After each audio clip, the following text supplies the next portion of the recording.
Marc-Alexandre, le spécialiste de l'actualité qui ne se voit pas, c'est-à-dire underground, qui n'est pas tellement traité par la télé, il faut bien le reconnaître. C'est vrai. Et je me suis intéressé cette semaine à la mode, parce que je sais que vous êtes vraiment dans l'investigation, vous, mais il se passe, ça se voit d'ailleurs un petit peu avec ta chemise et ta veste, mais il se passe plein de choses dans la mode, tu devrais t'y intéresser un petit peu. Notamment... Marc-Alexandre, si tu fais des attaques contre ma chemise orange... Non, c'est particulier, ça va. C'est la mode, ça aussi. Enfin, c'est ma mode. En tout cas, il se passe beaucoup de choses, et notamment aux États-Unis, où on vient d'inventer un truc extraordinaire. Tu sais que les écrans de télévision sont aujourd'hui tellement plats que maintenant on peut les incruster dans des t-shirts. Et ça donne le t-shirt télévision. Ça a été lancé par la Fox pour iRobot, pour la promotion du film iRobot. Et là, on voit LL Cool J et Christina Milian au MTV Awards sur des images filmées par MTV. Et on voit cette jeune fille là-bas qui porte ce t-shirt télévision, tu vois, écran plat, un peu convexe d'ailleurs. Celle qui est devant elle n'a pas l'écran plat. C'est un plus convexe. Hein. En tout cas, c'est vrai que c'est le détournement. C'est le vrai détournement de ce que disent les altermondialistes. Ils disent que pour avoir une presse libre, il faudrait que chaque personne devienne un média. Et bien aujourd'hui, voilà, tu peux devenir une télévision ambulante. Tu peux inviter des copains chez toi qui te regardent comme ça toute la soirée. Pour te dire la vérité, c'est déjà mon cas. Hein. Sans avoir le truc, c'est un peu mon cas. Bon, continue. L'invention la plus cool, selon le magazine Time, sais-tu ce que c'est? Non. C'est pas très cool, justement. C'est la veste anti-viol ou la veste anti-agression. Ah ouais. Ouais, alors c'est cette jeune fille qui en porte une, cette très jolie jeune fille. C'est une veste électrique en fait. Et le principe, c'est que si on t'agresse, si on veut se saisir de cette veste, tu prends une décharge électrique de 80 000 volts, bas ampérage, mais quand même, ça fait très mal, tu vois. Il essaye de la saisir. Il essaye de la violer, là, c'est clair, oui.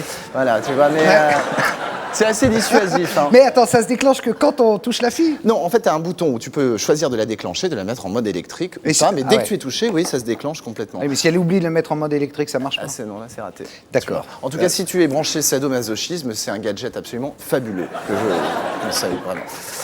Est-ce que tu connais Susumu Tashi? C'est la chemise orange qui te fait dire ça ou quoi? Mais qu'est-ce que t'as aujourd'hui? Tu connais Susumu Tashi? Non, c'est un truc SM? Non, c'est un professeur japonais qui, lui, a mis au point une invention que je trouve extraordinaire, c'est le manteau qui rend invisible. Tu peux devenir l'homme invisible, ça rend aussi les objets invisibles. Le principe est très simple, on fixe des caméras, soit sur un objet, soit sur un manteau, à l'arrière, et ça filme les scènes qui se déroulent derrière toi. Tout ça est ensuite reprojeté sur le manteau ou sur l'objet, et ça donne cet effet de transparence. C'est un trucage de cinéma, en fait, hein, c'est ce qu'on appelle l'incruste en cinéma. J'adore ce truc, et c'est quelque chose qu'on pourrait peut-être recommander aux journalistes qui se trouvent en Irak pour passer, en effet, pour qu'on les voit un petit peu moins et qu'ils passent invisibles. Merci Marca, je pense qu'on l'applaudit.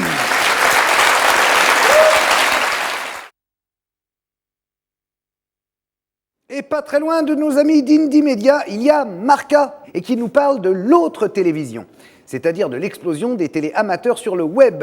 Marca, l'homme qui a plein de tuyaux sur ce qui se passe dans les tuyaux. C'est vrai, parce que dans cette nébuleuse qu'on appelle l'Underweb, il y a plein de choses comme Indie Media, et puis il y a des films aussi beaucoup plus comiques. Par exemple, très récemment, il y a de jeunes pirates qui se sont amusés à filmer dans une convention interne de Microsoft. Microsoft, c'est la boîte de l'homme le plus riche du monde, Bill Gates, et là, en l'occurrence, c'est le numéro 2 qui s'est fait épingler, il s'appelle Steve Ballmer, et c'est donc un séminaire. On va voir comment on manage les troupes chez Microsoft. Regarde. Steve Ballmer!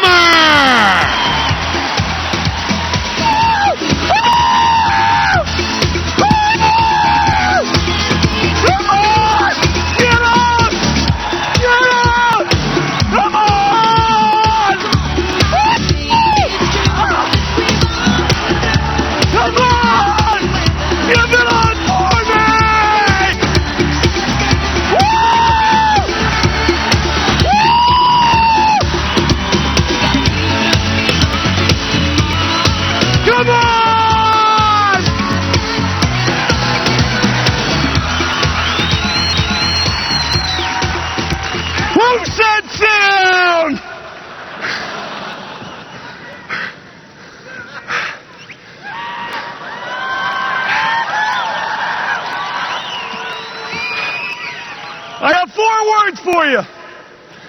I love this company. Yes!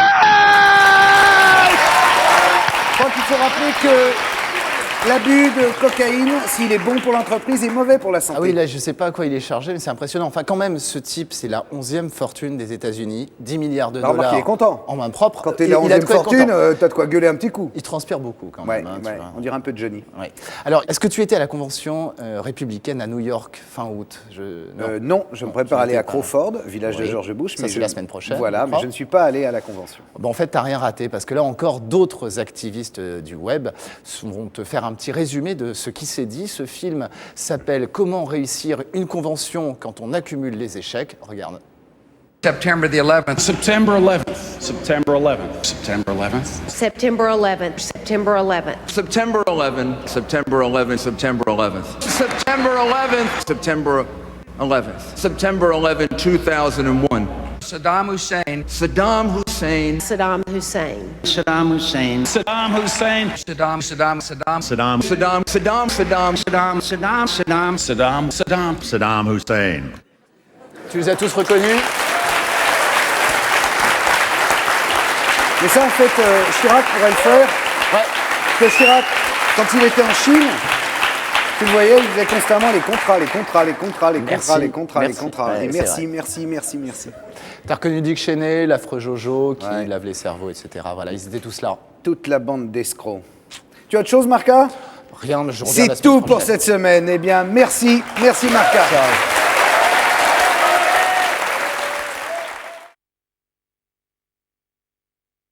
Marc-Alexandre Milenvois, surnommé Marca par le tout Paris. Alors quand il n'est pas sur Radio Nova, Marca est le spécialiste maison de la subversion underground et c'est à ce titre qu'il s'est intéressé cette semaine aux Yes Men, qui contrairement à ce que leur nom pourrait indiquer, sont des mecs qui disent non. Voilà, ils disent non à la globalisation. En fait, ce sont les meilleurs amis de Michael Moore. C'est un peu la relève qui arrive. L'histoire des Yes Men, elle commence il y a 4 ans, quand deux businessmen un petit peu fatigués du monde de l'entreprise ont décidé de lancer un site pastiche du site de l'Organisation mondiale du commerce. L'OMC, voilà. Il se trouve que par erreur, ils ont été invités pour intervenir dans plusieurs conférences en tant que représentants de l'Organisation mondiale du commerce. Donc, Les mecs les ont pris pour voilà, des vrais pour les membres vrais. de l'OMC. Résultat, ils ont décidé d'y aller et à chaque fois, ils tiennent des propos, des idées ultra-libérales qui feraient vraiment pâlir Ernest-Antoine Seillière. Alors je te propose de regarder là en Finlande, c'est une conférence sur le textile, sur l'industrie du textile. Il y a tout le gratin du business mondial et voilà les Yes Men qui arrivent et avec plein de documents, de vidéos, tout ça, ils sont en train de faire comprendre aux chefs d'entreprise que l'esclavage finalement est quelque chose qui avait du bon, que le problème des esclaves, c'est qu'ils étaient délocalisés d'Afrique aux États-Unis, que donc ils avaient le mal du pays et que c'était le seul problème. Et que si aujourd'hui on recommençait l'esclavage dans le pays d'origine des travailleurs, eh bien, tout se passerait bien, ça permettrait beaucoup de profits et évidemment personne ne bronche pour le moment, pas de problème en tout cas avec ça. Alors attention, ils vont aller encore plus loin dans la deuxième partie de leur exposé parce que c'est bien beau d'avoir des esclaves, mais encore faut-il les surveiller. Donc là, ils ont inventé un outil de surveillance. Alors voilà, ça s'appelle, c'est un costume assez particulier. Tu vas voir, c'est ce costume doré, très joli, en spandex. Alors là, ils rigolent un petit peu encore, les chefs d'entreprise, mais tu vas voir, en fait, ce système a un écran de contrôle intégré. Tu vas voir à quoi ça ressemble. Pas de décrire. Et donc, grâce à ça et un petit monitoring installé, ils peuvent contrôler leurs esclaves dans le monde entier. Les esclaves sont implantés avec des puces électroniques, les managers aussi, ce qui permet de pouvoir regarder les petits-enfants thaïlandais qui travaillent tranquillement, tu vois, en allant à la plage, en se relaxant, etc. C'est le costume du futur pour le manager. Et alors là, c'est encore Mais pareil. attends, quand ils présentent ça, les mecs ne se révoltent pas en disant mais Pas c'est du tout, grotesque. rien. Ils applaudissent, ils sont absolument ravis, ils trouvent que c'est une idée géniale, voilà. Pas de problème, tout va bien. Dernière imposture, encore une fois par erreur, les Yes Men se font inviter dans une université, une école de commerce près de New York, à Plattsburgh exactement. Là, Ouais. notre ami Andy des Yes Men vient avec un pote à lui déguisé en manager d'une grande chaîne de restaurants fast-food. Le thème de la conférence, c'est la malnutrition, la faim dans le monde. Et les Yes Men ont une idée pour ça, il s'agit finalement de recycler les déchets humains. Alors là, par exemple, on est dans un pays du tiers-monde, une personne vient de manger un hamburger, elle l'évacue d'une manière, somme toute, assez naturelle, et grâce à un système assez habile de tuyaux, ce recyclage va se retrouver dans les McDonald's. Ils expliquent qu'on fait bien ça pour le papier ou pour le pétrole, donc pourquoi pas pour la nourriture. Et voilà, comme ça, ça arrive direct dans l'assiette du consommateur. un bon hamburger, tout chaud, tout bon. Et là non plus, personne n'imagine que c'est une plaisanterie. Non, mais ça, c'est impossible, Marca. Eh ben écoute, je te jure. Quand il présente un petit film comme ça, les gens ne Là, réagissent pas. les gens étaient un peu révoltés, mais ils ne se sont pas du tout rendus compte que c'était une blague. Donc voilà, ce sont les Yes Men. Alors pour le moment, ils sont assez underground. Je pense que tu vas en entendre parler parce que le film est sorti aux États-Unis. Il y a plein d'histoires comme ça et ça devrait pas tarder à sortir en France. Et ça va s'appeler comment, Yes Man? Les Yes Men, tout simplement. Ok, merci. Je pense qu'on peut applaudir Marca.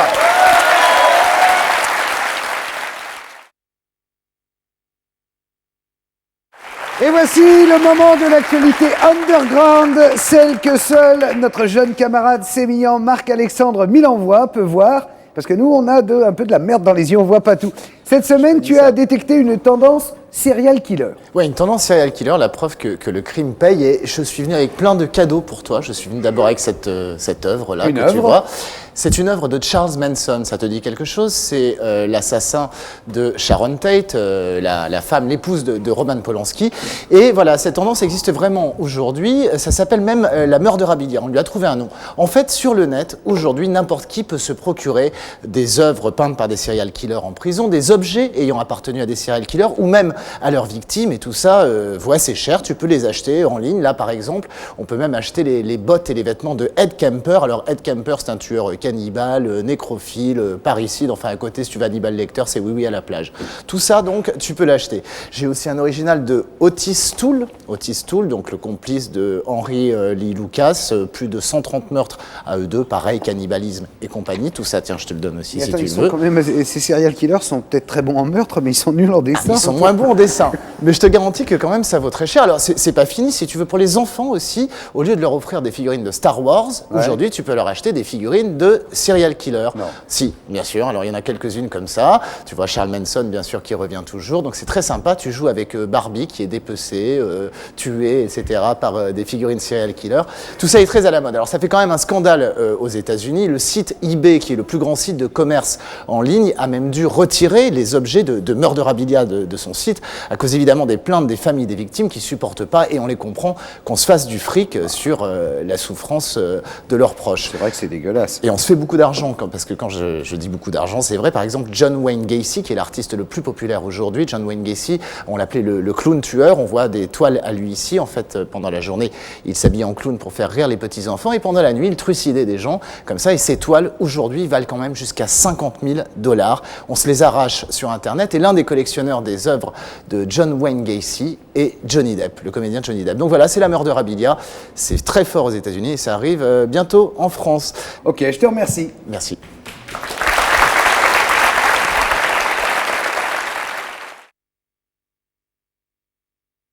Marca, l'homme qui voit dans l'actu ce que personne ne voit, nous a déniché quelques très très grands allumés qui nous apportent une bonne nouvelle. C'est même la bonne nouvelle, Karl. Figure-toi que Jésus est vivant, qu'il habite aux États-Unis et que ça va assez bien pour lui. Tu vois, on peut le voir sur ces images.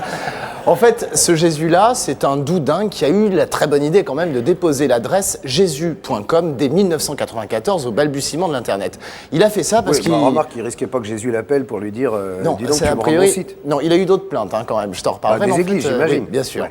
Il a fait ça tout simplement parce qu'il se disait que ça pouvait l'aider à trouver une jeune fille. C'est vrai que Jésus est quelqu'un d'assez populaire. Et donc, ça vous est peut-être arrivé de taper Jésus sur Internet et de vous retrouver dirigé sur cette page où il déclare justement ce hippie: bonjour, je m'appelle Jésus, je crois en l'amour, je suis gentil, athlétique, j'aime faire à manger, et si vous êtes une jeune fille, venez avec moi, je vous payerai une bière. Ça donne envie. C'est pas mal, non? Tu vois, il occupe son temps libre en réalisant des petits courts-métrages, des petits clips sur sa vie à lui, sa vie de Jésus. Je te propose d'en regarder un, c'est très instructif. Celui-là s'appelle Jésus marche dans un parc. Pas mal, Alors, vas-y. Alors tu vois, voilà, c'est bien sûr starring Jésus. Et en effet... il arrive à marcher dans un parc. Mais Marca, rassure-moi, c'est pas toi qui fais ça avec une perruque, Non, pour je te déconner. jure que c'est pas moi. T'es pas en train de me vendre de la semoule Bah, encore. attends, non, je t'en repropose un, tu vas voir cette fois-ci, Oui. Jésus s'achète une Porsche. Avec Jésus, C'est toujours avec sûr. Jésus, bien sûr. Ah, et on le voit. il a bon goût, le bougre.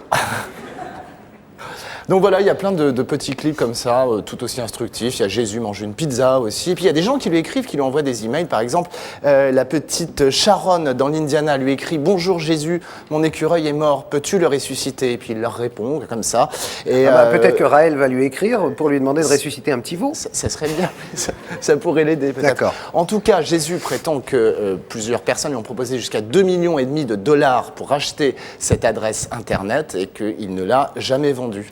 Ça m'étonnerait, parce que si franchement on lui avait proposé ça, je crois qu'il aurait accepté. Écoute, je crois c'est qu'il y a lui aussi qui- dans ta besace des Pères Noël anarchistes. Ouais, absolument. Ça, c'est toujours la même chose. Ça fait une dizaine d'années que ça dure. Donc, c'est qu'à l'approche de Noël dans les grandes villes du nord de l'Amérique, et ça se rapproche un petit peu de nous, puisque ça a eu lieu à Londres aussi l'année dernière, les Pères Noël anarchistes se réunissent. En fait, ils s'enferment dans des bars, ils boivent plus que de raison, et ils sortent ensuite déguisés en Père Noël, et ils poursuivent les gens en leur versant de la bière dessus, en chantant des chansons qui sont plus proches des chansons de corps de garde que de Jingle Bells. Alors, ça donne toujours des scènes de panique hallucinantes. On a trouvé un rapport d'un policier, le pauvre policier Jeff Barry de San Francisco, qui dit voilà, j'ai reçu un appel me signalant la présence de Père Noël ivre-mort qui dévalisait un supermarché sur Market Street. J'ai réussi à les localiser et à compter au moins une 50aine de Père Noël très méchants. Quand j'ai essayé de les arrêter, ils ont refusé d'une manière qui ne ressemble vraiment pas aux manières du Père Noël. Voilà, donc je m'adresse vraiment aux plus jeunes d'entre vous. Si vous voyez un Père Noël, ça va. À partir de 2 Père Noël, ça commence à être un peu chaud. Puis quand même, je pense à eux, puisqu'hier, ils fêtaient les 10 années d'existence de Santarchy, donc ce mélange de Santa Claus, le Père Noël, et de anarchie. Et j'imagine qu'ils ont une sacrée gueule de bois aujourd'hui, tu vois. Donc au moins ils ne nous regardent pas et ils ne vont pas nous attaquer. Merci Marca, je pense qu'on l'applaudit.